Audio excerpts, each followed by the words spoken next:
Hi, sorry it's late. I have to keep it low. Kids' door is open. You know, they get afraid of the dark. I was really thinking about what I run from. And I run from conflict. I shut down. I withdraw. And today I realized I had to make two difficult phone calls. And the people I had to speak with, I didn't really know particularly well, but it had to be done. And it wasn't for me. It was someone that I loved dearly that I had to make these phone calls from. So I kind of drove around and I got quiet and really asked God to guide me through these phone calls. I wanted them to be a win-win. So I called the first person and I did what was positive, what the conflict was, and what the positive was. And I really believe because you send out loving kindness that you get it back. And I got it back. And the conflict was more of a joining of two people concerned about what the situation was. I'm sorry that I'm being cryptic, but it's not really my part of this story is I finally picked up the phone and faced conflict. And it worked out beautifully.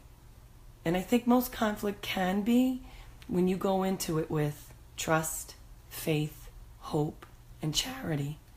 And those are probably the things we need, and love, that we need to go through life anyway. And then my second phone call made me a little bit more nervous because the situation had been dragging on and on and on.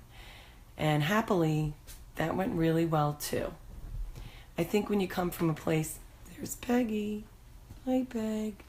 When you come from a place of true authenticity and not coming from a place of anger, any conflict can truly be resolved. So I wanted to celebrate my success today with you.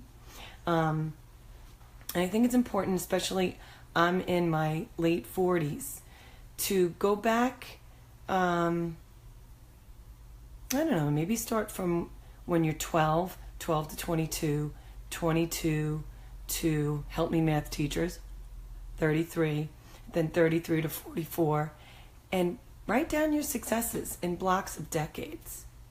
It's such a good feeling to honor yourself and review what you've done successfully in the past. Because usually, like I said before, we face on what we lack and our flaws, and we can't do that anymore. So find out what your weeds are and eradicate them one at a time. Remember we talked last week about putting them in, prioritizing them, putting them in order? That's really an excellent way to go about it. Because remember, life is going to throw you curveballs. And if those weeds are pulled up, your character is going to be strong, your self-worth, and you're going to remember your values. Because your values anchor you. And I know I grew today.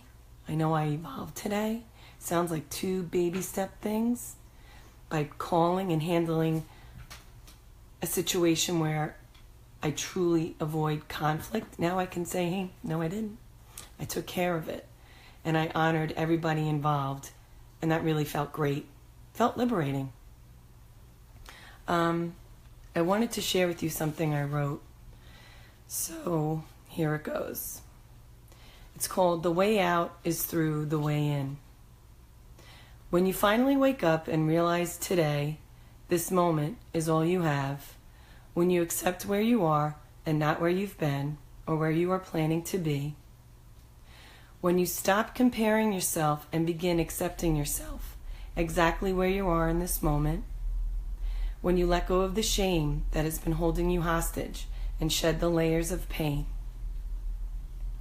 when you fall to your knees and give it over to God again and again, when you surrender again and again, stumbling in your desperation to be free from fear, when you give it all up and rest your fate completely in God's hands, when you finally realize that you are a vessel, here to love and to love unconditionally, when you fail and you forgive yourself instantly and begin again, when you finally see the beauty of yourself reflected in the eyes of others, only then can you begin the journey of realizing all you need and have ever needed was inside you, patiently waiting. Only then can you experience the still, quiet waters of your soul. Only then can you wrap yourself in loving kindness, knowing that you are and never were alone. Only then will you feel the shift that lifts the veil that has covered your eyes. Only then will you rest in that sacred place within you that is always wise, always peaceful, always loving, always gently guiding you. All of this is available to you at any time. And only when you are ready to take the journey within will you discover all you ever needed, you always carried with you by the grace of God. We all go forward, and it's awesome when the momentum's going and everything's going great. And then, for whatever reason, we hit a valley. The beauty of the valley is when you really, really learn your true grit. And I just was thinking about that today, where just doing that 30-day yoga challenge shifted me again.